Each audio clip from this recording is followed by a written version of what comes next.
ते वैकुंठवासी हरिभक्तीपरायण वारकरी रत्न अनिल महाराज जमदडे मौली महाराज अर्थात मौलीला जाऊन 1 वर्षाचा काळ कसा लोटला काही कळले नाही.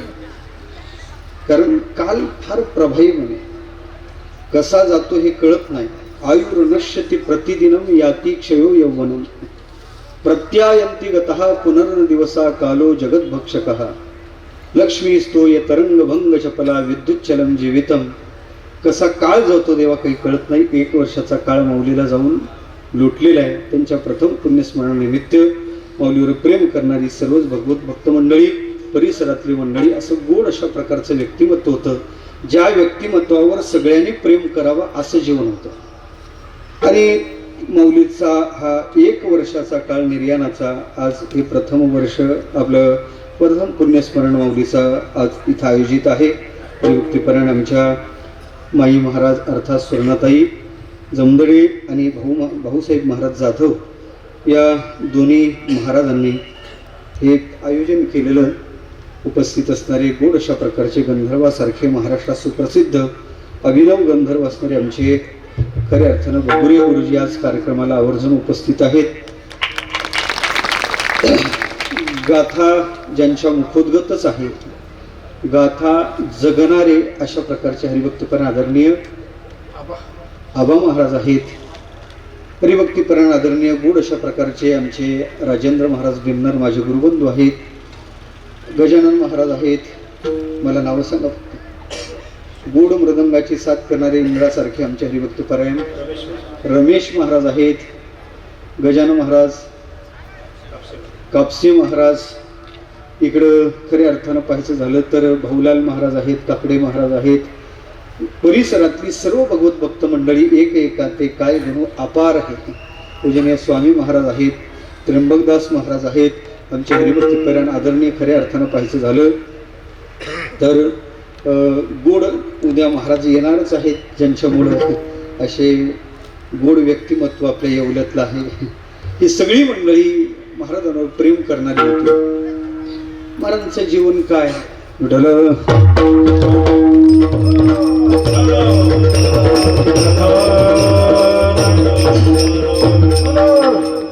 कार्यक्रमात समाधान फार महत्वाचं आहे. महाराज समाधानाशिवाय कार्यक्रम होत नाही. म्हणून आमच्या वारकरी शिक्षण संस्थेचे एक अलौकिक रत्न म्हणायला काही हरकत नाही.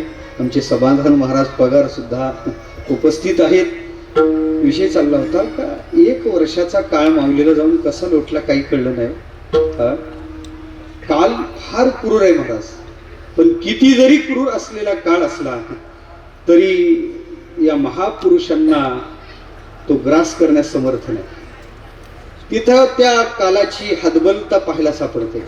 कशावर म्हणतो तुम्ही काळ यांना घेऊन जाण्यासाठी समर्थ नाही. मी नेहमी सांगत असतो साधू कधीच मरत नाही. साधू मरत नाही.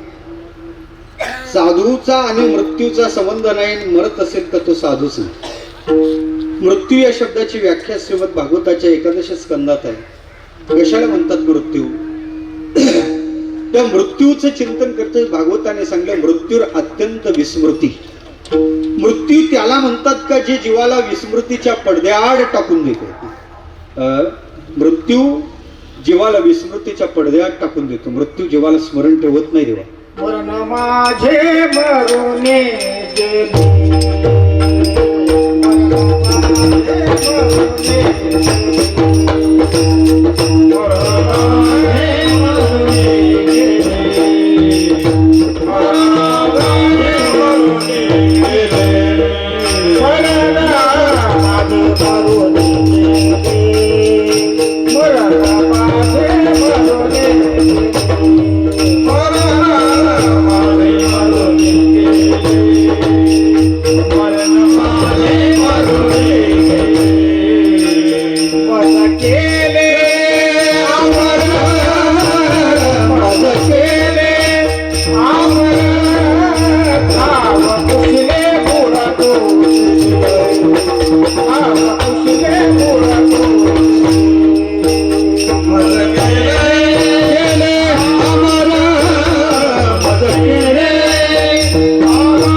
पोशिले बुड पुशिलेच तुकोबरा म्हणतात का साधूला मरावं लागत नाही, आमचं मरण मरून गेलं, मरणालाही मरण आणणं हे सामर्थ्य आमच्यात आहे.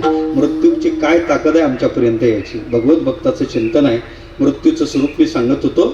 श्रीमद भागवताच्या 11 स्कंदात मृत्यूचं स्वरूप सांगितलं. मृत्यू म्हणजे मृत्यूर अत्यंत विस्मृती. मृत्यू जीवाला विस्मृतीच्या पडद्याआड टाकतो देवा. मला वाटते आपल्याला आपल्या बापाचं नाव माहीत आहे पाहिजे, माहीत पाहिजे. आपल्याला आपल्या आजोबाचं नाव माहीत आहे, आपल्याला आपल्या पंजोबाचं नाव मी बहिर आहे बरं का, माहीत आहे ना. आपल्याला आपल्या खापर पंजोबाचं नाव का नव्हते ते, मग असून आपल्याला त्यांचं स्मरण का नाही याचं सरळ उत्तर देतो. मृत्यूने त्यांचा ग्रास केला. मृत्यू त्यांना विस्मृतीच्या पडद्याआड घेऊन गेला. आतापर्यंत मृत्यूने किती जणाला विस्मृतीच्या पडद्याआड नेलं, पण मृत्यूची ताकद नाही भगवत भक्ताला मृत्यूच्या पडद्याआड नेण्याची. महाराज तो काळ आहे का बापाचं वर्ष श्राद्ध धुमधडाक्यात करतो, पण दुसरी वर्षी बापाची तिथी विचारायला बामणाकडे जावं लागते. त्याही काळात या साधूचं स्मरण आपल्या चित्तात का राहते याचं उत्तर एकच आहे. जो प्रभावशाली काळ जगाला वक्षस्थानी ठेवतो त्या काळाच्या डोक्यावर या साधूने पाय दिला. पाय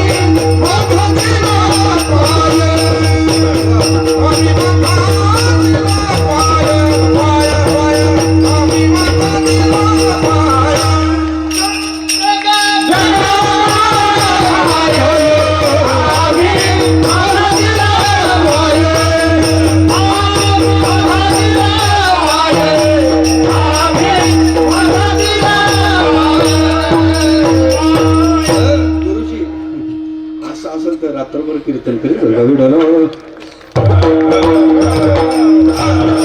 जगाला जो काळ वक्षस्थानी ठेवतो त्या काळाच्या डोक्यावर आम्ही पाय दिला. जगाला जो काळ वक्षस्थानी ठेवतो त्या काळाची ताकद आमच्याकडे नाही. काळ साधूला घेऊन जात नाही देवा. विस्मृतीच्या पडद्यात टाकू शकत नाही ना. आपण चिरस्मरण या साधूंनी खरं चिंतन, खरं परमात्म्याचं चिंतन केलं. आणि खरं सांगू का, ते देहाला आपलं स्वरूप मानतच नसतात. त्यांचा देह अहम हा देहरूपी शाखेवर ब्रह्मरूपी शाखेवर कधीच बसलेला असतो. पण हे महापुरुष कधी मरतच नाहीत, कारण ब्रह्म अनादि अनंत आहे. विठ्ठल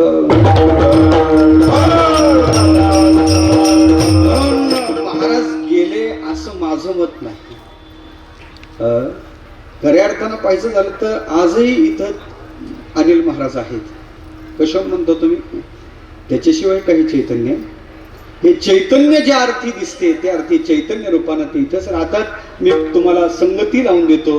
काय सामान्य मरतो, एखादा पापी मरतो तर त्याला अधोगती प्राप्त होते. एखादा पुण्यात्मक जीव मरतो तर त्याला ऊर्ध्वगती प्राप्त होते. पण साधू मरतो तर त्याला गतीच भेटत नाही. मी धाडसाचं विधान करत आहे.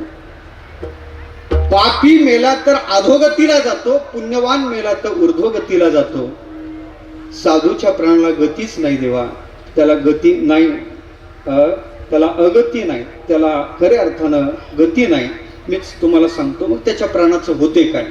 काय होते, ब्रह्मसूत्रात सूत्र आहे. ब्रह्मसूत्र सांगते नतस्य प्राणहा उत्क्रामंते भवती. त्याचे प्राण उत्क्रामंतित होत नाहीत बाबा. मग होते काय, अत्रैव समविलीयन्ते.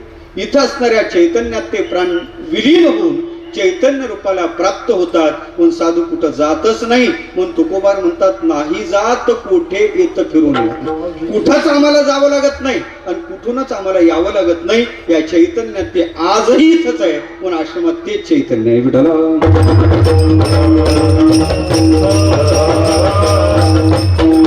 उलट पक्षी महाराज असते वेळेस 110 विद्यार्थी होते.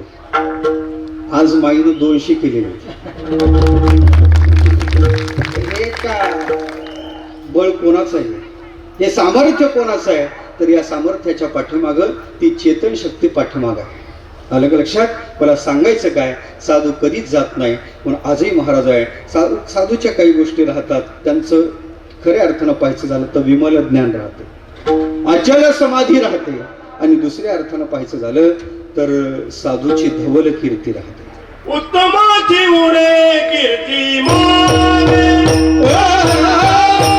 उत्तमाची उरे कीर्ती मागे, उत्तमाची उरे मागे,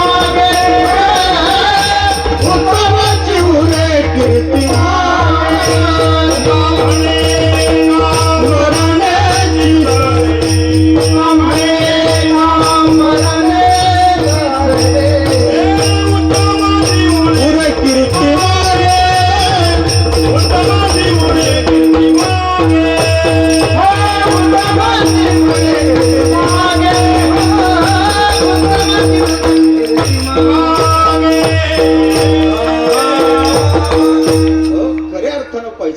तुका म्हणे एका मरणेची सरी उत्तमची उरे कीर्ती मागे.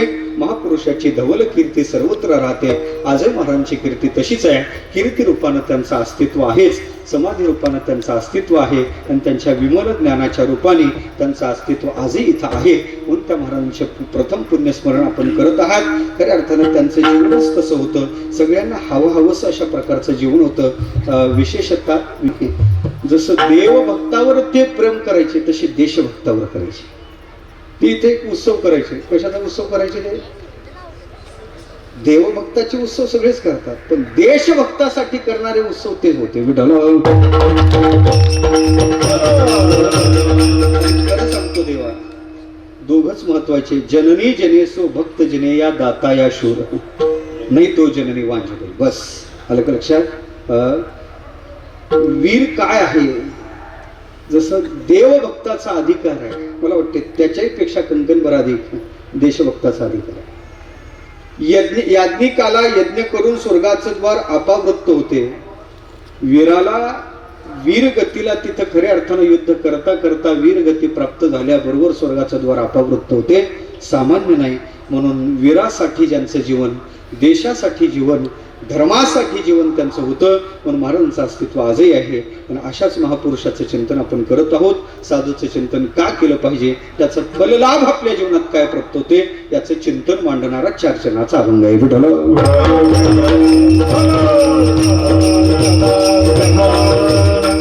तुकोबारा महाराज आजच्या अभंगात त्या साधूकडे, संताकडे झोपलेली दिसतात. तुकोबाराचं जीवन एकविध आहे, एकनिष्ठ जीवन. तुकोबारा हे देवाच्या अशी अनन्य आहेत. किती अनन्य आहेत, किती अनन्य. एकविध प्रकरण पाहून घ्या.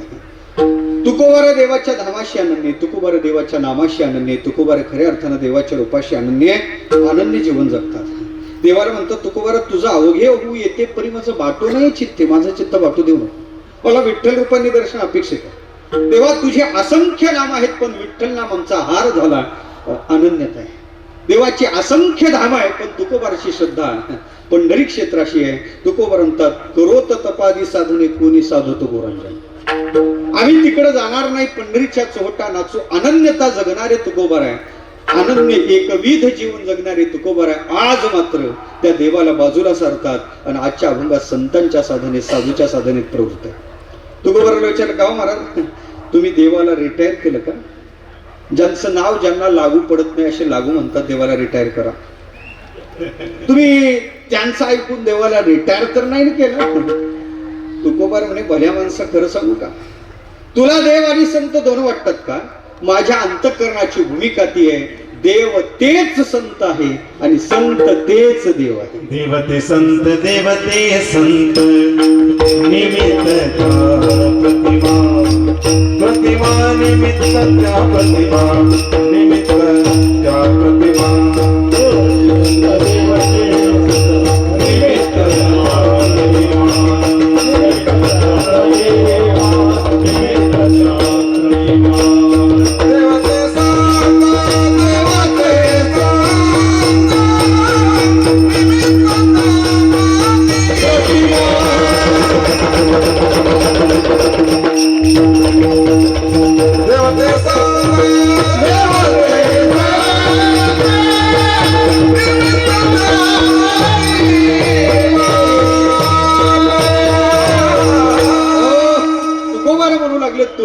वाटतात, देव आणि संत वेगळे वाटतात, माझ्या अंतःकरणाची भूमिका आहे.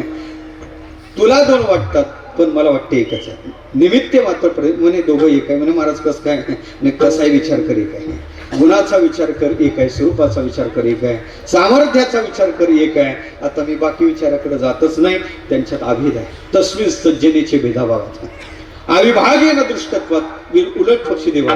देवाची भक्ती केवळ देवाचीच आहे, पण साधूची केलेली साधना देवाला सुद्धा प्राप्त होते. तुका म्हणे देवा त्यांची केल्या. व्यवहारात असं घडत नाही. केशाला तूप पिलं म्हणजे नाऱ्याला रूप येत नाही. केशा वेगळाच आहे, नाऱ्या वेगळाच आहे.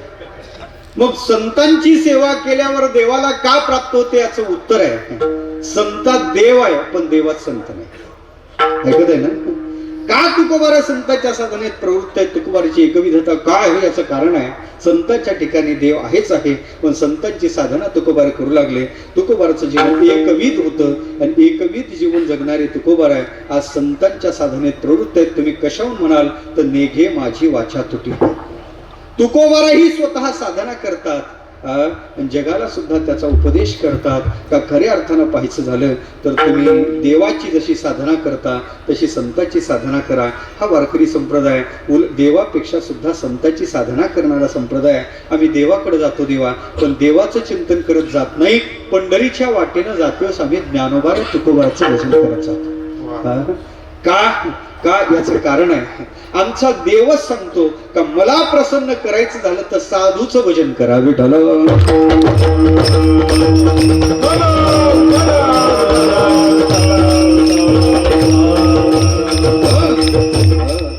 मला प्रसन्न करायचं ना तुम्ही साधूचं भजन करा.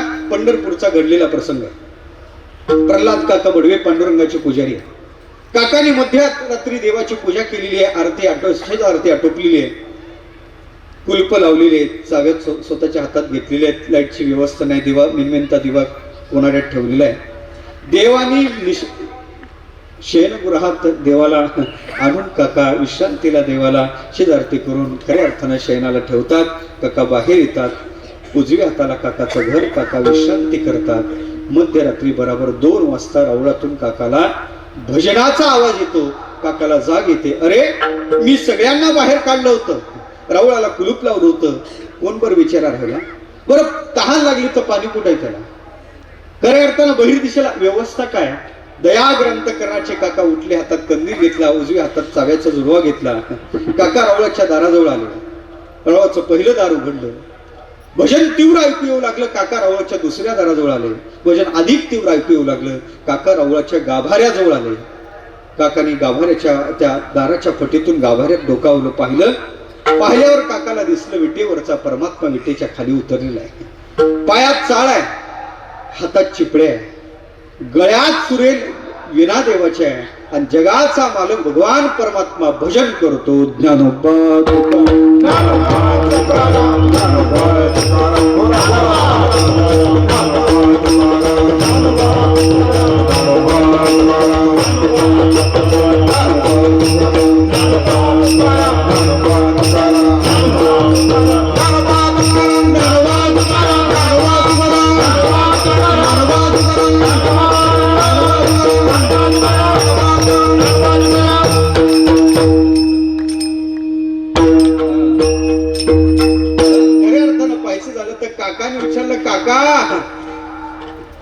दार उघडलं. काका देवाच्या पायाला स्पर्श करतात. काकाच्या डोळ्यात आनंद अश्रू आलेले, भाव अवस्थेत काका गेले. देवाला विचारतात, देवा हे तुम्ही काय करता? देवाने दिलेलं फार गोड उत्तर आहे. देव म्हणतात, काका मी माझ्या देवाचं भजन करतो. काय म्हणतात देव? मी माझ्या देवाचं भजन करतो. काका मला प्रसन्न करायचं झालं तर आता माझ्या भक्ताला सांगा, माझं भजन करण्याऐवजी माझ्या भक्ताचं भजन करत जा. आणि तेव्हापासून वारकरी संप्रदायात ज्ञानोबाराय तुकोबाराच्या भजनाची रीत रूढ झाली. देवाकडे जायचं झालं तरी आम्ही संतांचं भजन करत जातो. मला सांगायचं काय, देव आणि संत वेगळेच नाही. देवाचं चिंतन केल्यावर जे फल आहे, साधूचं चिंतन केल्यावर तेच फल आहे. म्हणजे देवाचं चिंतन केल्यावर फल काय? म्हणजे देवाचं केवळ नामचिंतन जरी केलं तर एवढं पुण्य त्याच्या पदरात पडते का त्या पुण्याची गणनाच केल्या जात नाही. पुण्याची गणना कोण तसं पुणे वाढतच चाललं. पुण्याची गणना कोण करी, अगणित पुण्य देवाच्या साधनेनं प्राप्त होते. मग महाराज, आमचा प्रश्न तुम्हाला तो आहे, देव आणि संत एक असतील तर देवाचं चिंतन केल्यानंतर अगणित पुण्य पदरात पडते. या संतांचं साधूचं चिंतन केलं असं काही फल पदरात पडते का? तुकोबार म्हणे, भल्या माणसं तुला पुण्यवंत व्हायचं का? जर तुला पुण्यवंत व्हायचं असेल तर सज्जन नाम संतांचं नामचिंतन केलं तरी तुला पुण्यवंत व्हायला जमेल. अभंगाचं पहिलं चलो. पुण्यवंत भावे भावे पुण्यवंत भावे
देवाचं चिंतन केल्यानंतर अगणित पुण्य जसं पदरात पडते ना, तसं साधूचं चिंतन केल्यानंतर सुद्धा सज्जनाची नावे घेता पुण्यवंत व्हावे.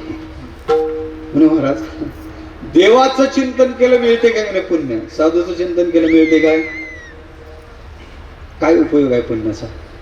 अहो, जगत कुठं चाललं, तुम्ही काय मानता पुण्य? कोण विचारते तुमच्या पुण्याला? जगताचा विचार केला तर जगताला काय काय व्हावं वाटते, आणि तुम्ही म्हणता पुण्यवंत. कोण विचारते तुमच्या पुण्याला?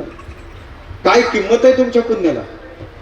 जगतात लोकांना अपेक्षा आहे गुणवंत व्हावे, अपेक्षा आहे मान्यवंत खुर्चीवंत व्हावे, अपेक्षा आहे धनवंत. आणि काही चुकीचे आहेत का? या अपेक्षा चुकीची आहे. कारण या जगाचा विचार करायचा झाला तर जगाची राहटी पुण्याला धरून चालत नाही. या जगतात लोक किंमत जर कोणाला देत असतील तर ज्याच्याकडे धन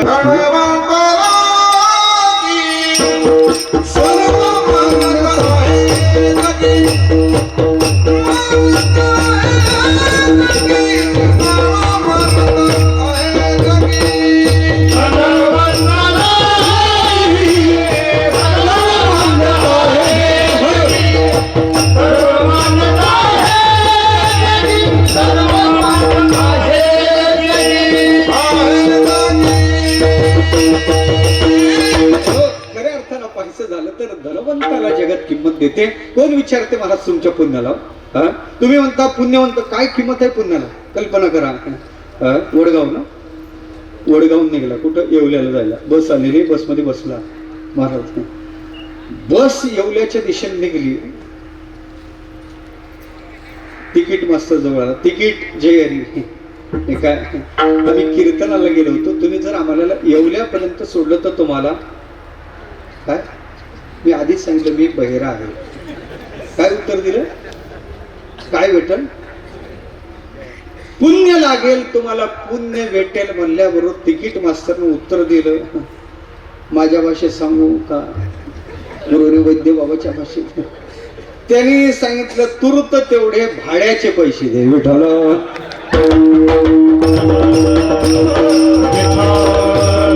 माझे शब्द नाही, कशाचे पैसे दे? भाड्याचे.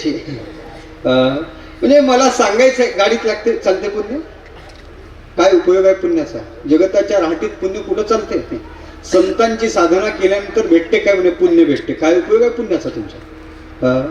काही बप मंडळी मॉलमध्ये गेले, मॉलमध्ये दुसऱ्याच घेण्यापेक्षा आपलंच घेऊ ना. मॉलमध्ये गेले म्हणे, पाहिल्याबरोबर पांढरे कपडे पाहिले, महाराज जय री जय री, इकडे कुठं चुकला तो वाटा. काही नाही, आम्हाला काही साहित्य घ्यायचं म्हणून आलो होतो. काय पाहिजे महाराज? त्यांनी लिस्ट ठेवली म्हणजे एवढं जर तुम्ही साहित्य आम्हाला दिलं ना,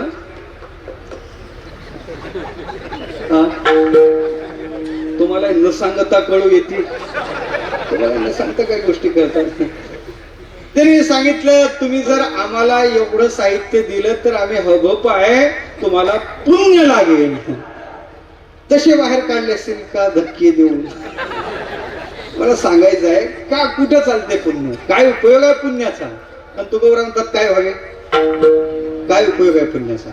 तुम्ही म्हणाय पाहिजे होतं धनवंत व्हावे, तुम्ही म्हणाय पाहिजे होतं मान्यवंत व्हावे. यमक बदलला नसता आणि इकडं गर्दी मावली नसती. तुम्ही म्हणता पुण्यवंत. काय उपयोग आहे महाराज पुण्याचा? कुठं चालते तुमचं पुण्य?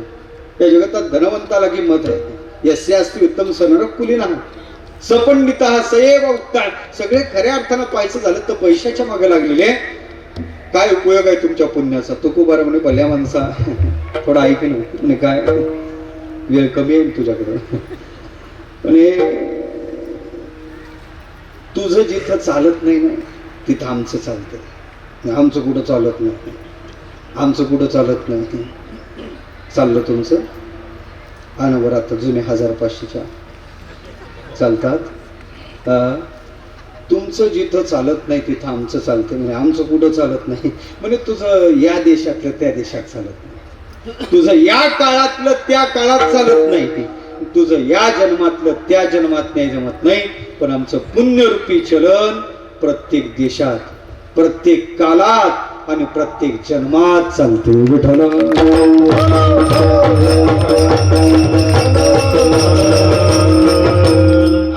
या देशातलं त्या देशात चालत नाही. इकडे काय? इकडे रुपये आहे, तिकडे काय पाहिजे? तिकडे रुपये जमत नाही महाराज, तिथं डॉलर पाहिजे. आपण नेपाळला जातो ना पशुपतीनाथला, जातेवेळेस तुम्हाला तुमचे पैसे तिथं द्यावे लागतात आणि त्याचे घ्यावे लागतात. आपले 1000 त्याचे 1600 भेटतात, पण ते द्यावे लागतात. म्हणजे आपलं तिकडं चालत. देशाची मर्यादा आपल्या चलनाला. का म्हणतात तुकोबारा पुण्यवंत व्हा? का म्हणत नाही धनवंत व्हा? आपल्या चलनाला कालाची मर्यादा आहे. तर नोटा बंद झाल्या होत्या महाराज, पहिल्या नोटा बंद झाल्या.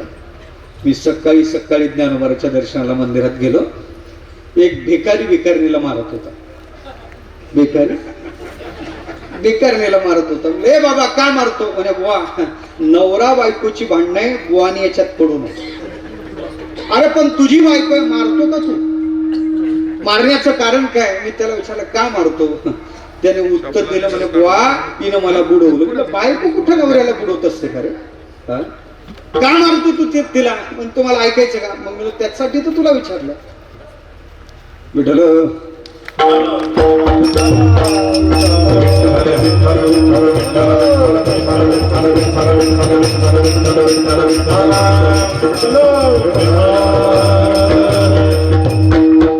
त्यासाठी तुला विचारलं का मारतो? म्हणे बुवा ऐकायचं तुम्हाला? मी त्याच्यासाठी विचारलं. सांगा बाबा.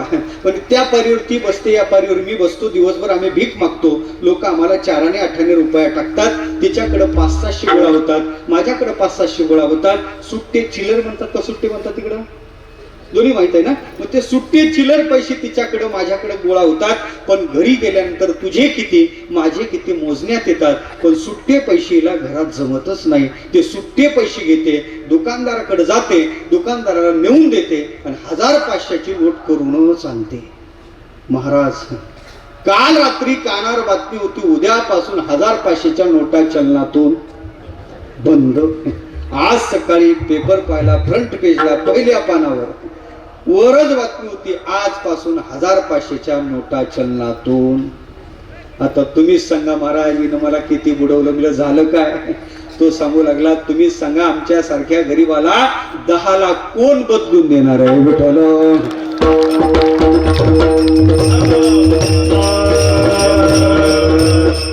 मी तुम्हाला फक्त मंदिरासमोरचा भिकारी सांगितला, आणखी मंत्रालयातला बाकी आहे. विठ्ठल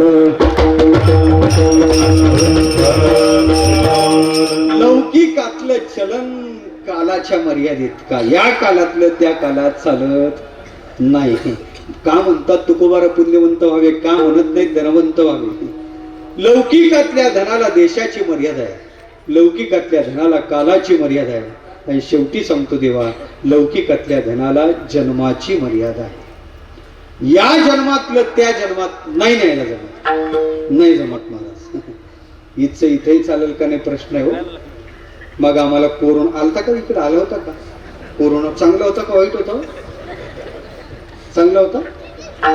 काही अंशात बिचाऱ्यानं काही चांगल्या गोष्टी शिकवल्या की कोरोना एक चांगली गोष्ट शिकवली, आपुले कोणीच. कोणी शिकवलं? संतांनी सांगितलं, कोरोनाने पटवून दिलं. दुसऱ्याचं जाऊ दे, आपबीती. माझंच सांगतो तुम्हाला, नेमकं ते लॉकडाऊन झालं, गजानन महाराज तिकडे गावाच्या दिशेने कीर्तन केलं.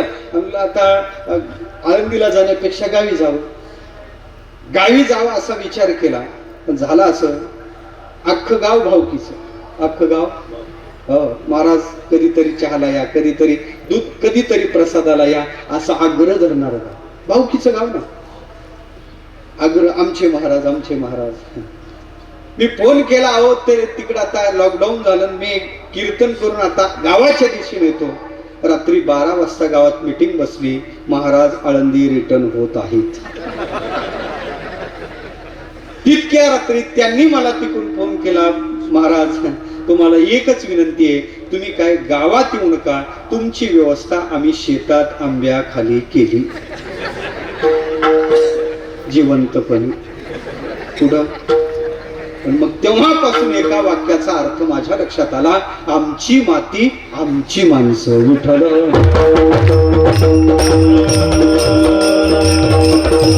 एवढाच चालला. काय ते कोरोनातला प्रसंग आहे महाराज. कल्याणची घटना, 1500 कोटीचा मालक होता बिचारा, कोरोना सापडला आणि तसाच गेला. ज्यांच्यासाठी 1500 कोटी कमावले ते सुद्धा जवळ यायला तयार नाही. ते पीपी किट मध्ये बांधून प्रेत आणलं, चितेवर टाकता टाकता प्रेत खाली पडलं, बांबूनी प्रेत लोटलं. किती कोटीवाल्याचं, किती कोटी? हा मला ते सांगायचं. सांगा ना, लौकिकातलं धरण कुठं उभं यायचं? बँकेतलं बँकेत, तिजोरीतलं तिजोरीत, खिशातलं खिशात. काही उपयोग नाही. का म्हणतात तुकोबारा पुण्यवंत व्हा? का म्हणत नाहीत महाराज धनवंत व्हा? का पुण्यवंत व्हा? पुण्यरूपी चलनाला ह्या मर्यादा नाही. पुण्यरूपी चलनाला देशाची मर्यादा नाही, पुण्यरूपी चलनाला कालाची मर्यादा नाही, आणि शेवटी सांगतो, पुण्यरूपी चलनाला जन्माचीही मर्यादा नाही. विठ्ठल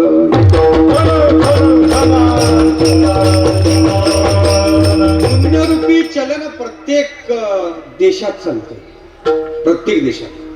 त्या स्वामी प्रभुपादाच्या चरित्राचा जर तुम्ही विचार केला, इस्कॉन संप्रदायाचे हरे राम हरे कृष्ण, महाराज या महात्म्याजवळ काहीच नाही. इथं जायचं, नामाचं महात्म्य सांगायचं, लोकांनी प्रभावित व्हायचं, तिथून पुढची व्यवस्था करायची. संबंध जगभर यात्रा केली, संप्रदायाचा विस्तार केला. का जवळ काय? फक्त पुण्य. पुण्य प्रत्येक देशात चालते, पुण्यरूपी चलन प्रत्येक देशात चालते, पुण्यरूपी चलन प्रत्येक कालात चालते. कोणताही काल असू द्या, सामान्य काल सोडावं. ज्या विकराल कलिकाला सामान्य चलन चालत नाही देवा, अकार्यक्षम होते, त्याही काळात पुण्यरूपी चलन चालते. भजन करा, मी घटना सांगतो. विठ्ठल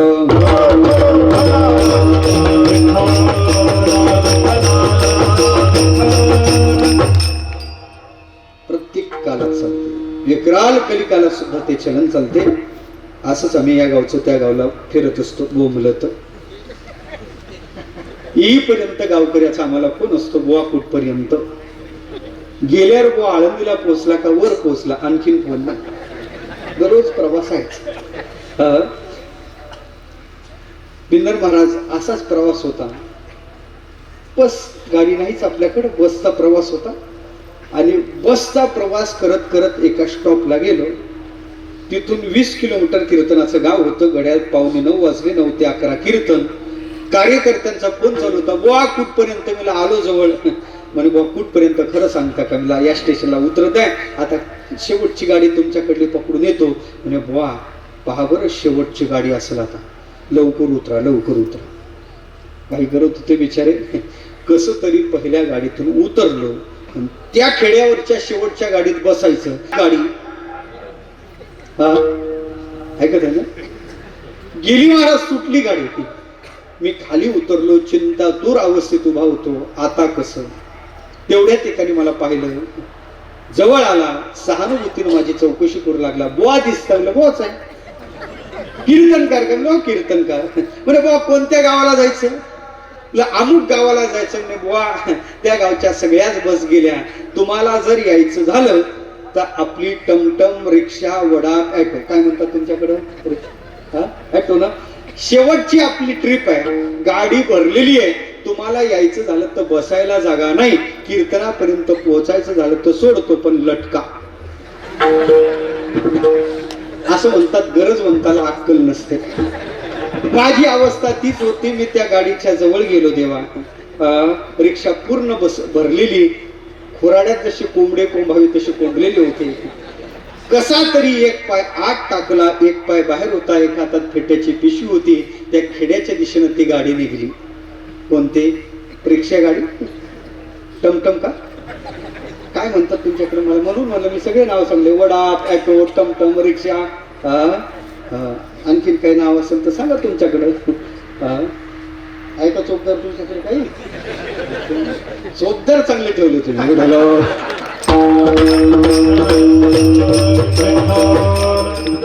दोन्ही भक्कम आहेत बिचारे. लक्षात म्हणजे कीर्तनकाराला काही चिंता नाही, भिवू नकोस मी तुझ्या पाठीशी. लक्षात दोन्ही कडून चांगले.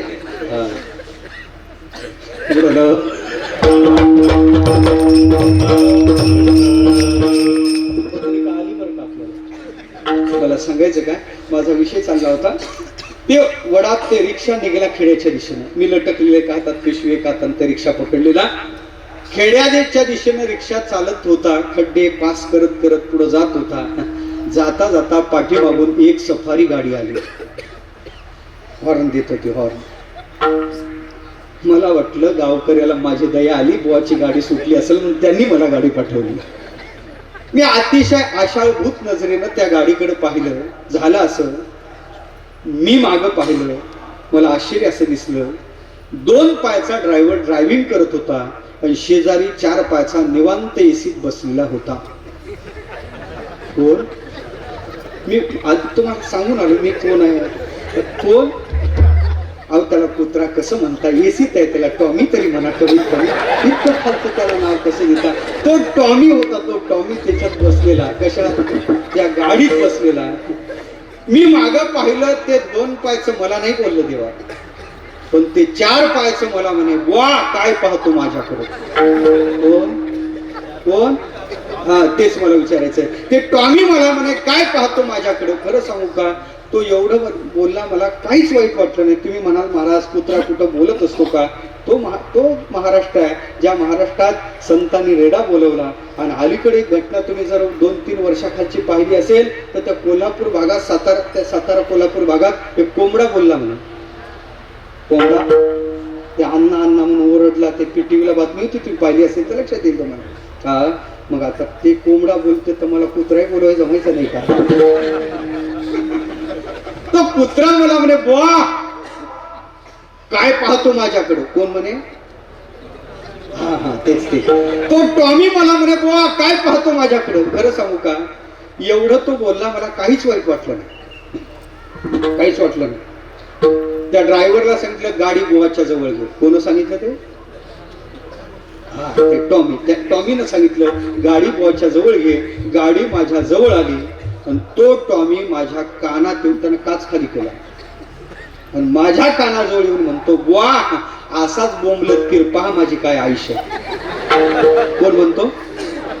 तो टॉमी म्हणतो. मी तुम्हाला विचारतो, त्या कुत्र्याला सेपरेट गाडी बुवा लटकला का? विठ्ठल.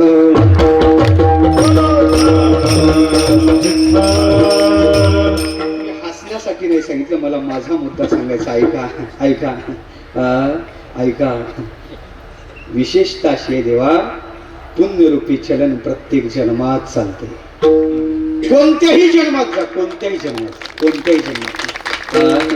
बुवाला लटकावं लागलं, टॉमी गाडीत का त्याच्याकडे ते चलन आहे, बुवाकडे ते चलन आहे. का म्हणतात तुकोबार पुण्यवंत आहे? पुण्यरूपी चलन प्रत्येक कालात चालते. विकराल कलिकालात सुद्धा त्याचं सामर्थ्य आहे. प्रसंग सांगतो, असंच आम्ही फिरत असतो. फिरता फिरता घटना सत्य महाराष्ट्रातली आहे. भरधाव वेगानं लक्झरी एसी बसेस स्लीपरच्या निघलेल्या आहेत. जाता जाता 2:30 वाजता रात्री गाडीवरचं कंट्रोल सुटलं. ही गाडी पुढच्या गाडीवर धडकली. घटना सत्य आहे, महाराष्ट्रातली आहे. दोन्ही गाड्या धडकल्या, अर्ध्या एकात एक गेल्या. एसीच्या गॅसनं पेट घेतला. जिवंत लोक जळत होते. धावा, वाचवा, आक्रोश चालू होता. वाचवाय कोणीच नव्हतं. घड्याळात रात्रीचे 2:30 वाजलेले, जवळ कोणीच नाही. शेवटी जिवंत लोक जळत होते. 32 लोकांची राख गाडीत झाली. सकाळी मीडियावाले 6 वाजता तिथं पोहोचले. ते विदारक दृश्य टीव्हीला दाखवत होते. पाहून प्रत्येक जण हाळहाळ व्यक्त करत होता. कोणी वाचलं का, कोणी वाचलं का, कोणी वाचलं का. लोकांनी सांगितलं 3-4 जण हॉस्पिटलमध्ये नेले. मीडियावाले बातमी दाखवण्यासाठी तिथपर्यंत पोहोचले. मीडियावाले तिथपर्यंत पोहोचले. राहू द्या, मीडियावाले तिथपर्यंत पोहोचले. विठ्ठल,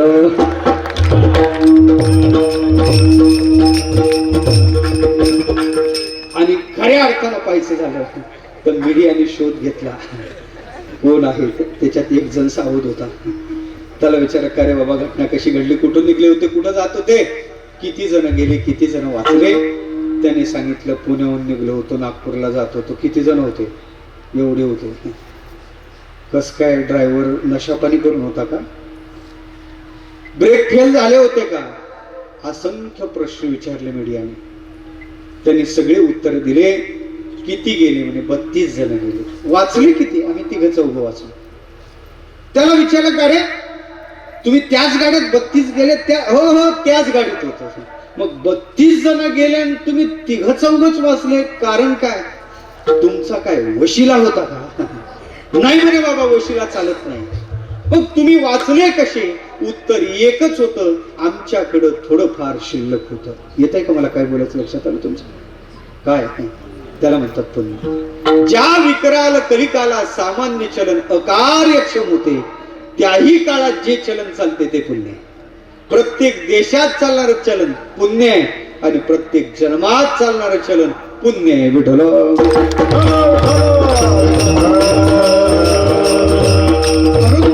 म्हणतात मिळवायचंच झालं ना बाबा तर पुण्यरूपी चलन मिळवा. म्हणून महाराज म्हणतात पुण्यवंत व्हावे. फार गोड अभंग आहे.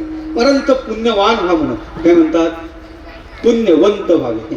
वाननवंत काय? वाननवंत फरक आहे. वत प्रत्ययाचं एक वचनाचं रूप वान आहे, संस्कृत व्याकरण आहे, आणि बहुवचनाचं रूप वंत आहे. उदाहरण सांगतो म्हणजे तुमच्या लक्षात येईल. आपल्या घरी हौद आहे, हौदात पाणी आहे, पाण्याला जल म्हणतो, पण हौद हा जलवान आहे. मुंबईला समुद्र आहे, समुद्रातही पाणी आहे, पाण्याला जल म्हणतो. समुद्र जल वान नाही, वंत आहे. का? हौदातलं पाणी किती लिटर सांगाय जमते, धरणातलं पाणी किती टीएमसी सांगाय जमते, समुद्रातलं पाणी किती टीएमसी नाही ना, नाही.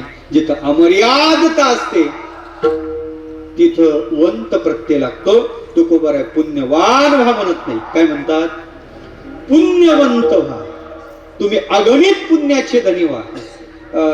तीर्थयात्रा केली पुण्यवान व्हा, व्रतवैकल्य केलं पुण्यवान व्हा, दान धर्म केला पुण्यवान व्हा, पण पुण्यवंत नाही.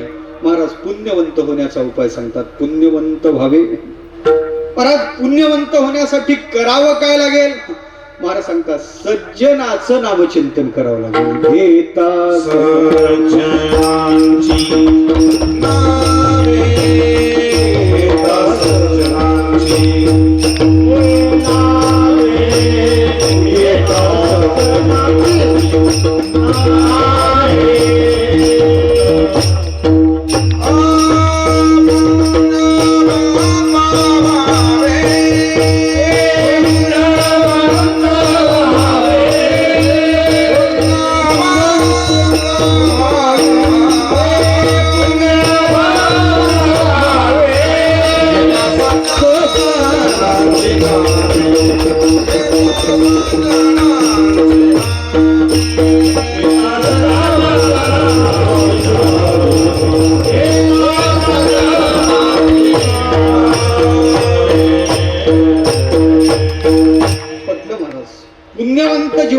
झालं पाहिजे, पण पुण्यवंत होण्यासाठी उपाय काय? तो उपाय महाराज सांगतात. संतांची विशेषताही महाराज, संत व्हावं काय आणि ते कशाने होते म्हणजे साधनही सांगतात आणि साध्यही सांगतात. व्यवहारात कोणी साधन सांगत नाही, साध्य दिसेल आपल्याला पण साधन सांगत नाही. संतांची विशेषता आहे. हागे माझा अनुभव भक्तिभाव भाग्याचा, सगळा अनुभव जगाच्या समोर मुक्त असते, उदार असते ठेवणारे साधू माईबाप असतात. ते सांगतात सज्जनाची नावे घेता. आता सज्जन कोण? कोणाला म्हणतात सज्जन? सज्जन कोणाला म्हणतात?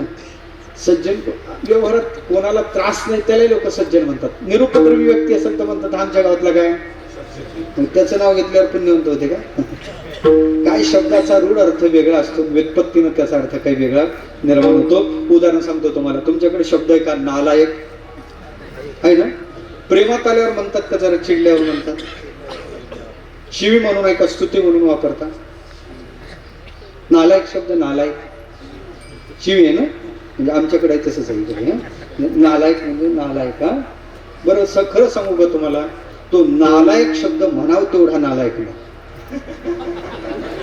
नालायक शब्द म्हणाव तेवढा नालायक नाही, मी पटवून देतो तुम्हाला. नालायक शब्दाचा रूढ अर्थ शिवी म्हणून असला तरी खरा अर्थ जर लक्षात घेतला तर ना म्हणजे नाही, लायक म्हणजे योग्य, योग्य नसणे म्हणजे काय असणे. आणि हा जर अर्थ घेतला तर प्रत्येकच व्यक्ती कोणत्या ना कोणत्या बाबतीत काय असतो ते तुम्ही म्हणा, मी म्हणणार. प्रत्येकच व्यक्ती काय असतो? जाऊ द्या, कीर्तनकार कीर्तन करण्याच्या लायकीचा आहे, पण रमेश महाराजच्या जागी बसून 4 बोल वाजून दाखवणार, त्याच्यासाठी कीर्तनकार कसा आहे?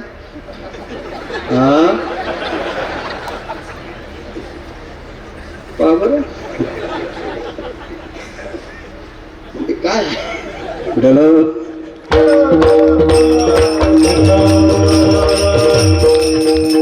खरंच कीर्तनकार कसा आहे मग? याचा अर्थ असा आहे, शब्दाचा रूढ अर्थ वेगळा, त्याचे संस्कार इथे बलत्तर आपल्यावर आहेत तर आपण ते उच्चारू शकत नाही. म्हणून रूढ अर्थ वेगळा, व्युत्पत्तीचा अर्थ वेगळा. तसंच सज्जन शब्दाचा रूढ अर्थ निरुपद्रवी व्यक्ती असला तरी सज्जन शब्दाचा अर्थ आहे सत्स्वरूपाशी अभिन्नतेला प्राप्त झालेले संत मायबाप. सज्जन सत्स्वरूपाची प्राप्ती त्यांनी करून घेतली. तस्मिन सज्जनेचे भेदाभावात अविभागेन दृष्टत्वात या स्थितीला जे प्राप्त झाले त्यांना सज्जन म्हणतात. त्या सज्जनाची नावे घेता पुण्यवंत व्हावे. सज्जना पुण्यवंत व्हावे घेता सज्जनाची नावे. म्हणून कायची नावं घ्यावे आणि कायची घेऊ नये. कायची नाव घेऊ नये. सकाळी सकाळी म्हणे माकडाचं नाव घेऊ नये. सकाळी माकडाचं नाव घेऊ नये. घेतलं तर म्हणलं तुकोबार म्हणतात घेऊ नये, घेऊ नये.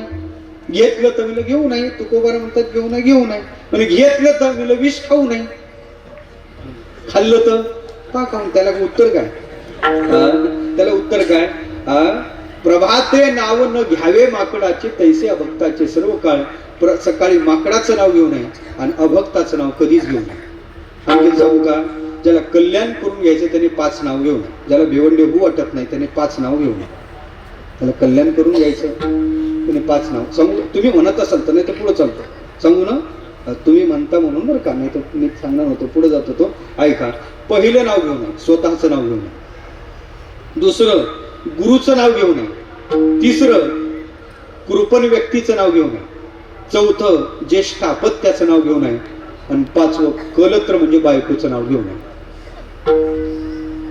तुम्ही सांगा म्हणत होते म्हणून मी सांगणार नव्हतो. ज्याला कल्याण करून घ्यायचं त्याने 5 नावं घेऊ नये. आता कोणत्या नावामुळे आपलं वाटोळ ते नंतरच ठरवा तुम्ही. आता ते का घेऊ नये सांगू का? तुम्ही म्हणत असाल तर सांगू ना. म्हणजे आपत्ती माझ्यावर येऊ नये म्हणून मी तुम्हाला विचारतो. सांगू ना. पण एक सांगू का, ते 4 नाव का घेऊ नये ते सांगतो. तिचं का घेऊ नये ते सांगत नाही. 4 सांगतो तुम्हाला. पहिलं नाव आत्मनाव घेऊ नये. घेऊ नये याचा अर्थ काय? हुशारकी विरोध जाऊ नये. मी असं केलं मी तसं केलं. प्रौढी म्हणून आत्मनाव घेऊ नये. गुरुचं नाव घेऊ नये या शब्दाचा अर्थ आहे गुरुचं नाव एकेरी घेऊ नये. गुरुचं नाव एकेरी घेतलं तर दोष लागतो. अभियुक्त पुरुषाचं नाव स्वीकारपूर्वक घ्यावं. अभियुक्तानां नामधेयं स्वीकारपूर्वकं प्रयुज्येत. शास्त्र सांगते अभियुक्त पुरुषाचं नाव श्री वापरून श्री महाराज असे म्हणायचे. गुरुच्या नावाच्या ऐवजी श्री वापरा, त्या गुरुच्या नावाच्या समोर श्री वापरून ते घ्यावं, म्हणून गुरुचं नाव एकेरी घेतलं तर दोष लागतो. गुरुच्या नावाचा जप करायला चालतो, घेऊ नये म्हणजे एकेरी घेऊ नये. कृपण व्यक्तीचं म्हणजे कंजूस व्यक्तीचं नाव घेऊ नये. कंजूस व्यक्तीचं नाव घेऊ नये. का नाही? सरळ सांगतो, पाप लागू नये म्हणून. मोठ्या अपत्याचं ज्येष्ठ अपत्य कलत्रंच, ज्येष्ठ अपत्य म्हणजे मोठा मुलगा, मोठ्या मुलाचं नाव घेऊ नये. याचा अर्थ असा आहे, मुलाचं नाव ते नामशास्त्र स्वतंत्र आहे. मुलाचं नाव समाक्षरी असावं, मुलीचं नाव विषमाक्षरी असावं, ते स्वतंत्र चिंतनाचा विषय. ते काय आज मी चिंतन करत नाही. मुलाला 5 नाव असावी म्हणे, 5 नाव. त्याचं रूढ नाव वेगळं, त्या महिन्यात जन्माला येतो ते वेगळं, त्या कुलात येतो ते वेगळं. खऱ्या अर्थानं पाहायचं झालं तर त्याचं रास नाव वेगळं, बापाने घेऊ नये. याचा अर्थ त्याचं रूढ नाव घेण्यापेक्षा टोपण नाव घ्यायला काही हरकत नाही. आपल्याकडे ती प्रथा आहे,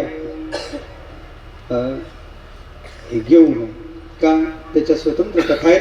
माझा सांगायचा विषय एवढाच आहे, काय हे घेऊ नये, मग घ्यावं. आणि ते 5वं बायकोचं नाव घेऊ नये. ते काही मी आज सांगणार नाही, ते काही मी आज सांगणार नाही. असंच एका गावात सांगितलं, ते म्हणजे बायकोचं नाव घेऊ नये, ते काही मी सांगणार नाही. तिने महाराजाला कुठं जायचं? तर मी येवल्याला जायचं म्हणे, मी सोडतो महाराज.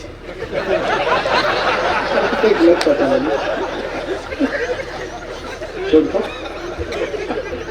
गाडीत बसवलं महाराज, गाडीत पुढं काढली,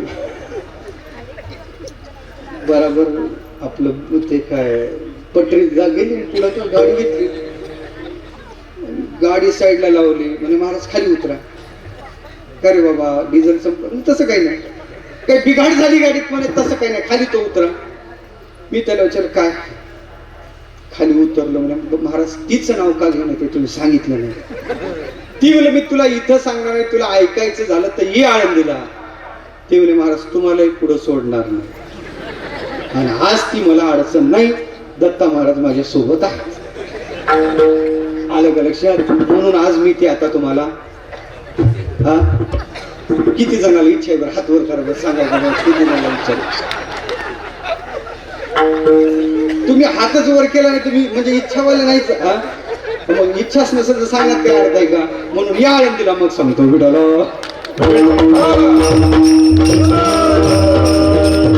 मग नाव कोणाचं घ्यावंच ऐका, देवाचं नाव घ्यावं आणि संतांचं नाव घ्यावं.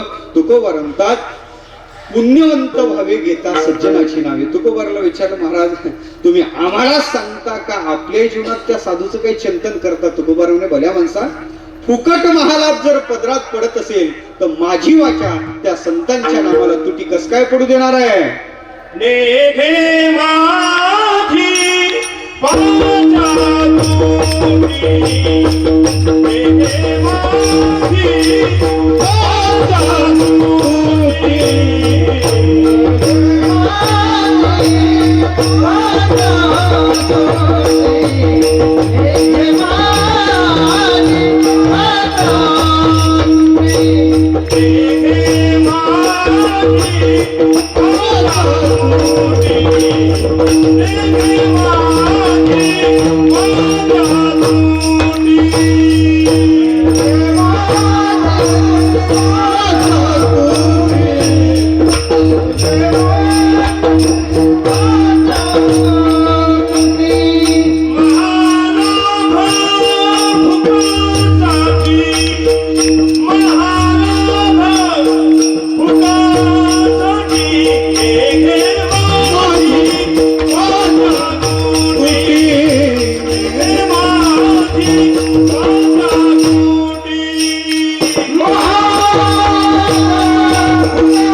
त्याचं बरोबर झालं. कुठं पुष्पवृष्टी करायचं ते त्याला बरोबर कळलं.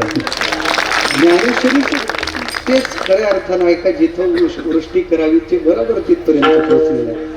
हा हे पाहिलं नाही का? आलं का लक्षात? ते थांबलेलं आहे आणि ह्यानी बरोबर दोघांनी त्यांनी विचार केला, पुढं भगवती ज्ञानदेवी आहे आणि तीच वृष्टी करण्यासारखी आहे. मग त्याच्यावर जाऊन बरोबर वृष्टी झालेली आहे. पण खऱ्या अर्थानं पाहायचं, आपला विषय चालला, मेघे माझी वाचा तुटी, महालाभ भुकासाठी माझी वाचा संतांच्या नामाला तुटी पडू देत नाही, तुकोबार म्हणतात. आणि आपल्या वाणीला तुटी पडतच नाही. पण कशाची आपल्या वाणीला तुटी पडत नाही. एका शिवेनंतर दुसरी झोपेत शिव्या देतात. काय सांगायचं महाराज? झोपेत महाभाग. आपल्या वाणीला तुटी पडत नाही कोणाचं कल्याण करण्याची. आपली वाणी मला वाटतं उघडत नाही तोपर्यंतच बरं आहे. उघडलं का वाकळच. सहज बोललो, मी सहज बोल, पेटलं ना तरी आपल्या सहज बोलण्यात पेटते देवा. आपली वाणी काही उपयोग असेल. असं जे काय गावात व्यक्ती होता, नाव होतं नारायण, सगळं गाव त्याला नार्या म्हणायचं.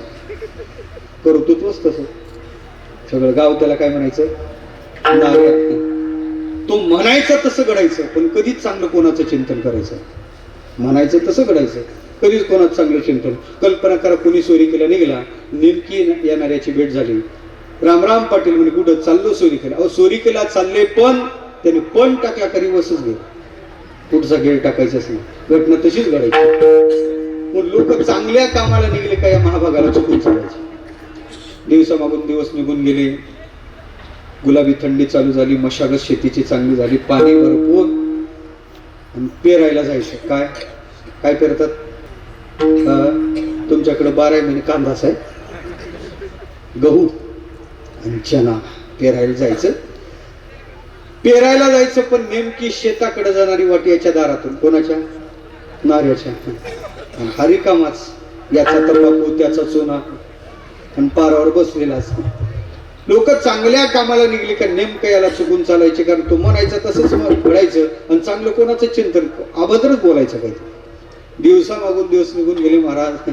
ते शेताकडे जायचं, पण पाटलांनी विचार केला नेमकी वाट त्याच्या दारातून आहे, आणि दिवसभर रिकामाच असतो उचापात्या करत. नौकराला विचारलं, झाले म्हणे पाहुणे, बरं ते झोपलं का जागा आहे? 10 वाजत आले, पहा बरं म्हणे ते झोपलं का जागा आहे. नौकर दारापर्यंत गेला म्हणे, पाटील गाडी काढायला काहीच हरकत नाही, दार लागलेलं दिसते. गाडी जुंपली, गाडीत ते पोते भरले, ते बैलाच्या गळ्यात असतात, काय म्हणतात त्याला, घुंगुरमाळा, ते वाजतात म्हणून न जाणे त्याच्या आवाजाने ते जागा होईल म्हणून ते काढून ठेवले. आणि गाडी शेताच्या दिशेने काढायची, गाडीच्या चाकाचाही आवाज पाटलांनी दिला नाही. गावाच्या बाहेर गाडी काढली, ते अरुंद शेताकडे जाणारी वाट, त्याला पांदन म्हणतात. त्या वाटेला गाडी लागली. पाटलांनी सुटकेचा निश्वास टाकला, फक्त हिशोबच केला. वरच्या शेतात 4 पोते, तिकडे 2 पोते, तिकडे 6 पोते असे पडतील, इकडे येतील, याच्यातले एक काढू, तिकडे टाकू, तिकडले काढू, याच्यात टाकू. ते शेतकऱ्याचं बी पडलं तसा हिशोब चालू राहतो. ते हिशोबच पाटील करत होते. पण त्या दिवशी कर्मधर्म संयोगानं या नाऱ्यानं दिवसाच्या जेवणात पिठलं खाल्लं. तर पिठलं होय बेसन घासातल्या मिरचीचा ठेचा खाल्ला होता घासातली मिरची होय हिरवी मिरची तिखट खालून काळी पडते ते महाराज घासातल्या मिरचीचा ठेचा खाल्ला हे मटेरियल त्याच्या पोटात दिवसभर गाढ राहिलं पण ते आडवं पडलं का त्याने गडबड चालू केली कोण पोटातल्यानं हे आडंगावरचं त्या आडंगावरचं शेवटी त्याला लक्षात आलं याचं पार्सल केल्याशिवाय झोप लागणार नाही आता खेड्यातलं वातावरण डब्बा उचलला आणि बहिर दिशेला त्याच वाटेला निघाला ज्या वाटेला पाटलाची गाडी शेताच्या दिशेने तिकडेच बसलेलं आहे पाटीलाची गाडी वाटेनं जात आहे त्या पांदन अरुंद वाटेनं त्या गाडीच्या चाकाचा आवाज याच्या कानावर आला गाडीच्या चाकाचा आवाज कानावर आल्यावर मनात विचार करून इतक्या रात्री बरं कोण असेल बरं कुठं जात असतील बरं अशाला उचापत्या फार बसल्या ते विचार करू लागला त्याला गरावले गेले नाही त्याने विधी आटोपली रोड त्या वाटेवर आला हातात बॅटरी होती गाडीच्या जवळ आला गाडीवाल्याच्या चेहऱ्यावर बॅटरी पाडली लक्षात आलं गावचे पाटील दिसतात राम राम पाटील राम राम पाटलाला राम राम केला पाटील म्हणे आवाज ऐकी वाचला पाटलाने लगेच बॅटरी घेतली समोरच्याच्या डोळ्यावर पाडली म्हणे नाऱ्या तू म्हणे पाटील तुम्ही आपण चालले कुठं ना पाटलाने हातात जोडले म्हणे नाऱ्या फक्त एकच कर बोलू अरे म्हणे नाऱ्या तुझ्यासाठी गाडी रात्री काढली हा पाटील माझं बोलणं एवढंच अगोदर लागते तर बोलत नाही पण चालले कुठं म्हणे नाऱ्या नाही बोलला ना तर 2 पोते गहू तुला तसेच देतो कोण म्हणतात पाटील 2 पोते गहू तुला तसेच देतो मग नाऱ्या म्हणे माझं बोलणं पाटील एवढंच अगोदर लागते तर मी बोलत नाही पण तुम्ही 2 पोते गहू देतो म्हणता याचा अर्थ तुम्ही पेरणीला चालले आणि मध्येच तांबोरा पडला आणि गारपीट झाली तर देसाल काय विठ्ठल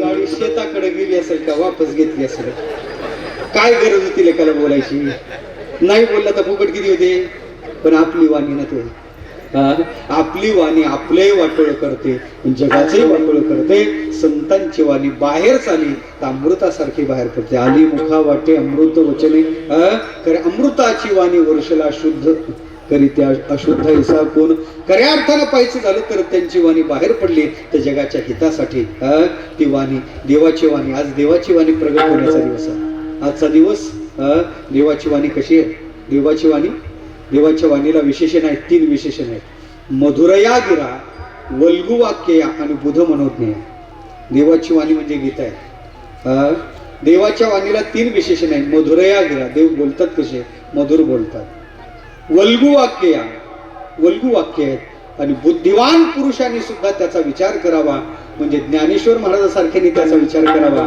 शंकराचार्यासारख्याने ज्या वाणीचा विचार करावा मधुरया गिरा वल्लुवाक्या आणि बुधन मनोज्ञा बुद्धिवान पुरुषांनी त्यांचा विचार करावा अशी भगवान परमात्म्याची वाणी तैसे वरी वरी पाहता उदासे आत तरी अतिसुरसे ये वाक्य ऋषिकेशी बोलू आदरली गीता देवाची वाणी आहे देवाची वाणी सुद्धा खऱ्या अर्थानं पाहायचं झालं तर प्रगट वाणी आहे देवाची वाणी सिद्ध वाणी आहे देवाची वाणी काय साधकाला त्या सिद्धीपर्यंत नेणारी वाणी आहे त्या आज मोक्षदायकादी गीता जयंती सुद्धा आहे पण खऱ्या अर्थानं पाहायचं झालं तर देवाची वाणी आहे तशी साधूची वाणी सुद्धा यशानं परिपक्व झालेली वाणी आहे सत्यवादानं नटलेली वाणी आहे स्वतः ज्ञानोबा म्हणतात माझी या सत्यवादाचे तप वाचा केले बहुत कल्प तया फळाचे महाद्वीप पातुलो प्रभू पुण्य पोशिले असाधारणे हे सगळं चिंतन पाहण्यासारखं आहे मला सांगायचं काय तसं साधूची वाणी सुद्धा तशी आहे तुकोबारा म्हणतात मी का त्यांचं चिंतन नेघे माझी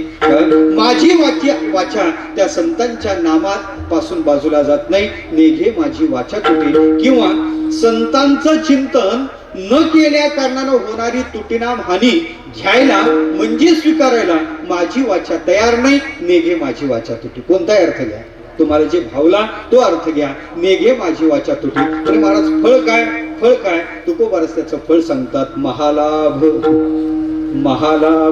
कोणता लाभ महालाभ प्रपंचाच्या प्रांतात लाभही नाही लाभाभास आहे लाभाभास प्रपंचात लाभही नाही महालाभ कशाला म्हणतात सांगू का तुम्हाला प्रपंचात आज जी वस्तू आहे ती कायम आपल्याकडे राहील सांगायला जमत नाही. पैसा राहील सांगायला जमत नाही, विषय राहतील सांगायला जमत नाही, खुर्ची राहील सांगायला जमत नाही. प्रपंचातला लाभ नाही तो लाभाभास आहे. शास्त्र सांगते क्षणल विरसम दुःखैक बीजम तर चिकीर्षंती मंदहा. क्षणाला विरस होणार आहे, दुःखाचं बीज आहे आणि अज्ञानी पुरुष त्याची अपेक्षा करतात. तो जगतातला विषयाचा लाभ असेल त्याला लाभाभास म्हणा. पण संतांच्या साधनेनं प्राप्त काय होते? महालाभ प्राप्त होतो. कशाला म्हणतात महालाभ? ऐका, मी तुम्हाला फक्त निकष सांगून जातो, आपल्याकडे मर्यादित आहे. जो मिळाल्यानंतर संपत नाही त्याला म्हणा महालाभ. मिळाल्यानंतर संपत नाही. बाकी संपत्ती का नाही? शरीर आटे, संपत्ती आटे, हे सगळं आटणार आहे.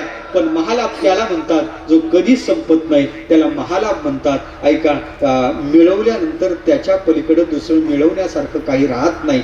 त्याला मिळवलं का त्या लाभात सगळ्या लाभाचा अंतर्भाव आहे, त्याला महालाभ म्हणतात. त्याच्या पलीकडे लाभच नाही म्हणून तुकोबा म्हणतात त्याच्या पलीकडे दुसरा लाभ नाही. तुका म्हणे आता लाभ नाही या परता यम लब्ध्वाच्या परम लाभम मन्यते नाधिकम तथा यस्मिन सिद्धोन दुःखेन गुरुणापि विचाल्यते. त्याला म्हणतात महालाभ देवा. तिसरी विशेषता सांगतो, महालाभ कशाला म्हणतात? एकदा पदरात पडला का केवढंही दुःख आलं तरी त्याला दुःख दुःख वाटत. मी फक्त महालाभ सांगत आहे. महालाभ एकदा पदरात जर महालाभ पडला आणि केवढंही दुःख आलं तर दुःख दुःख वाटत नाही. हो, त्रिविध ताप एकदाच त्याला तप्त करायला आले तरी त्यानं तो तापल्या जात नाही. ज्ञानोबाच्या ओव्यात शस्त्रे बरी तोडली, देह आगी माझी पडली, चित्त महासुखी पोहडल्याची उचली. किंवा दुसऱ्या ठिकाणी ज्ञानोबा एके ठिकाणी बोलतात त्रिविध मुख्य आघवे उपद्रवाचे मेळावे वरी पडली आहे नवे वाकुडा जो. त्रिविध ताप त्याला एकदा स्तप्त करायला आले तरी तो त्यांनी संतप्त होत नाही, संतृप्त होत नाही. तर खऱ्या अर्थानं पाहायचं झालं तर त्यातही तो लाभ खऱ्या अर्थानं त्याच्या तशाच प्रकारचं सहाय्य करतो. त्याला म्हणायचं महालाभ. एकाच प्रमाणात सांगतो. मीराबाई सांगते खर्चे ना, खुंटे ना, चोर लुटे ना, बढत दिन सबाई. आलं का लक्षात?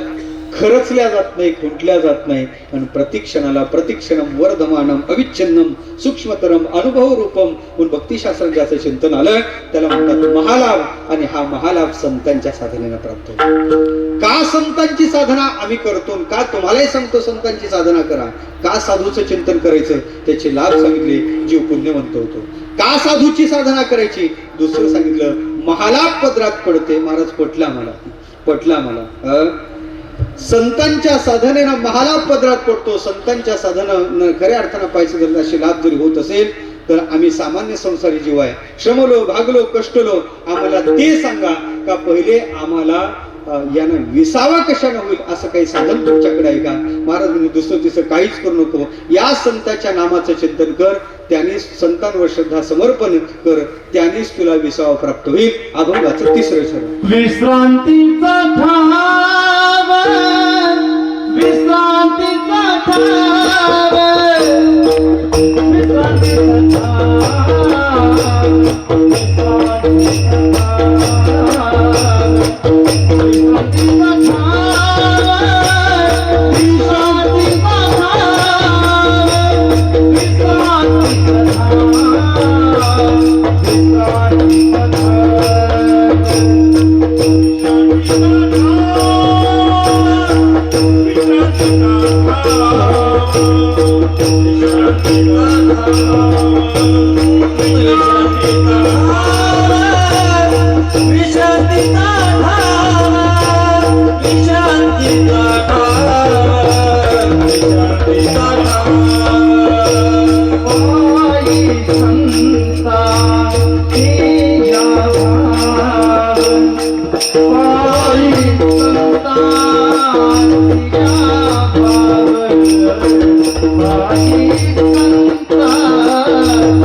Hey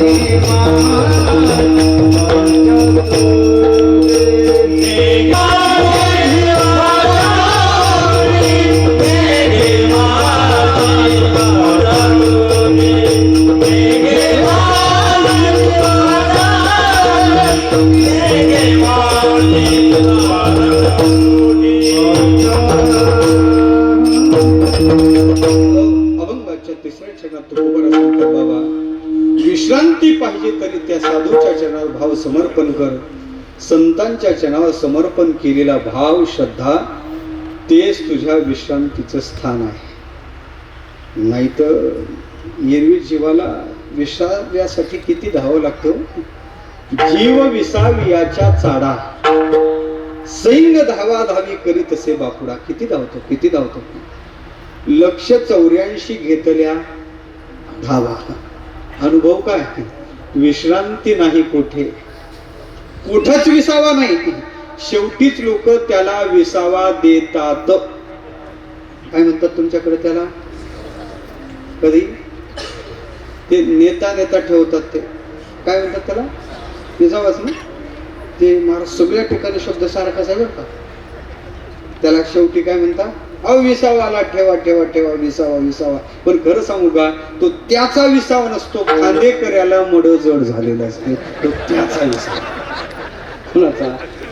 कोणाचा खांदेकऱ्याला ते खांदा पालट तिथं होते, खांदेकऱ्याला मड जड झालेलं असते ते विसावा देवा नाही. विसावा खरा विसावा पाहिजे का, हे खरा विसावा नाही. तुम्हाला खरा विसावा पाहिजे असेल तर साधूच्या चरणावर भाव ठेवा, त्यानेच विसावा भेटते.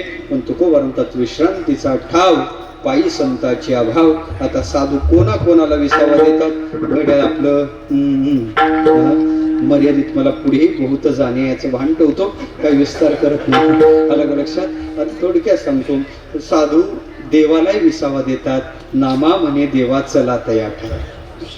कशासाठी, विश्रांतीचे स्थान संताचे माहेर. संताला विसावा देतात. आणि जायचं झालं तर जाशी तरी जाई संताची गावा, होईल विसावा. जीवालाही विसावा देतात. नाही विसाव्यासाठी साधू अवनी तलावर आलेले असतात. कोणाला विसावा देतात, एक कथा सांगतो थांबतो. करू नाही ते केलं, खाऊ नाही ते खाल्लं, पिऊ नाही ते पिलं, पापच पाप केलं, तसंच मेलं, मरून पडलं, चांगलं काहीच केलं नाही. वाटेनं साधू जात आहेत, महात्मा जात आहेत. त्या महात्म्याची दृष्टी त्या महापाप्याच्या प्रेतावर पडली. ऐका ना, त्या महापाप्याला विसावा भेटतो नाही. तो महापापी मेला, त्याची चिता लागली, त्यानं काहीच चांगलं केलं नाही. चिता लागली, चितेतून धूर बाहेर आला. त्या धुरावर संताची करुणामयी दृष्टी पडली, तरी त्या महापाप्याला विसावा भेटतो म्हणे. ऐका, नाही, तो महापापी मेला, त्याची चिताई शांत झाली, खाली राख पडली, त्या राखेवर संताची करुणामयी दृष्टी पडली, तरी त्याला विसावा भेटतो. ऐका, नारद पुराणात श्लोक आहे, महापातक युक्तावा उपपातके परमपदम प्रयांते व महद्धी अवलोकिता कलेवरम तद्धूमम तद्भस्मम वापी सत्तमम. महापापी असू द्या नाही तो उपपापी असू द्या, महापातक युक्तावा उपपातके. कुठं महाराज, परमपदम प्रयांते हो, तो परमपदाला जातो, विसाव्याला जातो. कधी हो, महद्भी अवलोकिता, महापुरुषांनी त्याचं अवलोकन केलं पाहिजे. काय अवलोकन केलं पाहिजे म्हणजे कलेवराचं म्हणजे शरीराचं नाही, तद्धूमम त्या धुराचं नाही, तद्भस्मम. कशाचंही अवलोकन जर महापाप्याच्या साधून केलं तर त्याला विसावा भेटते. मग मी तुम्हाला कविमुक्ती कन्यानं विचार मांडतो, मग त्याने जर साधूवर श्रद्धा ठेवली तर त्याला विसावा भेटणार नाही का. म्हणून तुकोबा म्हणतात, विश्रांतीचा ठाव पायी संताची अभाव. महाराज पटलं, संतांवर भाव ठेवला विसावा भेटतो. साधूचं चिंतन केलं महालाभ पदरात पडतो, जीव पुण्यवंत होतो. पण तुम्ही आमचा सातबारा तपासला का. आम्ही आतापर्यंत करू नाही ते केलं, खाऊ नाही ते खाल्लं, पिऊ नाही ते पिलं, आमचा सातबारा सगळा रंगलेला आहे. आम्हाला पहिले ते सांगा, हा पोरा कशानं होईल. म्हणजे आमचं पापच पाप आहे. तुम्ही सांगता आता पुण्यवंत होण्याचा उपाय. हो, पण आतापर्यंत झालेलं पाप जर तसंच राहिलं तर ते पुण्य काय उपयोगाचं आहे? भांड्यात विष आहे, आता अमृत वाढता, ते अमृत तारल का? नाही. अमृते तरीच मरीजे जरी विखे सिसेंची. विषाच्या भांड्यात घेतलेलं अमृत तारणार होत नाही महाराज, ते मारणार होते. पहिले ते सांगा का हे आमच्या जवळचं पाप कशानं जाईल? तू कोपर्यंत दुसरं तिसरं काहीच करू नको. ज्या संतांच्या नामाने तू पुण्यवंत होतो त्या संतांच्या नामाचा जप कर, त्याने तुझं पापही जाईल. अभंगाचं शेवटचं चरण. तुका म्हणे पापी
जपे. बाबा संतांच्या नामाचा जप केला तर पापही जाते आणि पुण्यवंत व्हावे घेता सज्जनाची नावे. काही साधनं पापच घालवतात, पुण्य देत नाही. काही पुण्यच देतात, पाप घालवत नाही. मीमांसा करत नाही. घड्या संपलेलं आहे. म्हणून पापही घालवणार आणि पुण्योत्पत्ती करून देणारी साधना कोणती असेल तर साधूचं चिंतन आहे. एका साधूचं एका महात्म्याच्या प्रथम पुण्यस्मरणानिमित्त आपण एकत्र आलो. ज्यांनी यावत जीवन जोपर्यंत आपलं प्रारब्धाने जेवढा काळ अवकाश दिला, या काळे अवकाश काळ सार्थक केला. तरी एवढंच म्हणेन, ज्यांनी आपल्या जीवनातला काळ सार्थक केला, त्या काळावर विजय प्राप्त केला. काय करता महाराज 100 वर्ष जगला आणि शेवटी लोकांनी त्याच्या मरणाची वाट पाहिली. काय उपयोग आहे? खऱ्या अर्थानं पाहिजे जगावं कसं साधूकडून शिकलं पाहिजे. आणि खरं त्याच मरणाला आनंद आहे. जगाला ते आपलं हवंसं वाटावं आणि उभ्या पावली आपण निघून जावं. खऱ्या अर्थानं पाहिजे झालं तर देहदृष्टीने जरी आज महाराज गेले असतील, वैकुंठवासी हरिभक्तीपरायण वारकरी रत्न आमचे अनिल महाराज आपल्यातून देहदृष्टीने जरी तुम्हाला दिसत नसतील तर मी आधीच सांगून आलो, महात्मा कधीच म्हणत नसतो. चैतन्य रूपाने महाराज आज इथंच आहेत.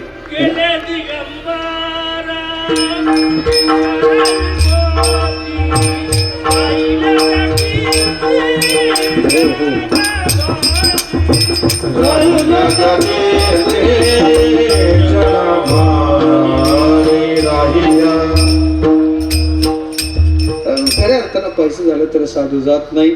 दिगंबर ईश्वर विभूती जरी गेल्या तरी प्रभावी काळ आहे, पण त्यांच्या एवढा प्रभावी काळ त्यांच्या कीर्ती तनूला हात लावू शकत नाही. वरांची धवल कीर्ती आज अशीच आहे. आणि त्याचंच हे चैतन्य आज आपल्याला पाहायला सापडते. महाराजांची कृपा, महाराजांचं अस्तित्व इथं समाधीच्या रूपानं, त्यांच्या कार्याच्या रूपानं, त्यांच्या ज्ञानाच्या रूपाने असंच आहे. खऱ्या अर्थानं पाहायचं झालं तर 200 साधक आणि आतापर्यंत तयार झालेले कितीतरी साधक इथं उपस्थित आहेत. हे काय महाराज, आम्ही जगतो, आम्ही कुटुंबवत्सल आहे. साधू कुटुंबापुरतं आपलं जीवन ठेवतच नाही. कुटुंबापुरतं जर जीवन ठेवलं तर ते जीवनही नाही. साधूचं जीवन समाजासाठी आहे. हे समाजच त्याचं कुटुंब आहे. मला वाटते महाराज तुमच्या आमच्यासाठी जगले म्हणून आपण अशाही काळात, अशाही थंडीत इथं आलो का नाही. तुमच्या आमच्यासाठी त्यांचं जीवन होतं. ते जगले तुमच्या आमच्यासाठी. या कोवळ्या काळ्या माझी लपले ज्ञानेश्वर शिवाजी. आता हे काय वय विना घेण्याचं आहे. त्या विण्याचं वजन पाहिल्यानंतरच माझ्या लक्षात आलं, हा विना घेऊन मी 15 मिनिटं नाही शक्य, तू 2 तास कसा. काय चैतन्य, कशाचंही चैतन्य. का आपल्या गुरुच्या विषयी असणारी निष्ठा. महाराजांनी ते त्यांच्यासाठी केलेलं ते विसरायला तयार नाहीत आणि याच अस्तित्व रूपाने महाराज आहेत. म्हणून अशा महाराजांना झालेली हे पूर्ण सेवा समर्पण करतो. कोटी कोटी दंडवत करतो. देवाला एकच विनंती करतो, असे महात्मे तुझ्या तिथं वैकुंठात तरी काय करायचे रे. दे माझ्या भावा आणून या. तसं महाराजांना पुन्हा इथं पाठव आणि पुन्हा त्यांच्याकडून तशाच प्रकारचं कार्य उज्ज्वल करून दे अशी देवाकडे प्रार्थना करतो. झाली सेवा समर्पण करतो आणि विराम देतो. मोठ्या प्रेमाने एकदा भजन करतो. माऊली ज्ञानेश्वर माऊली ज्ञानेश्वर माऊली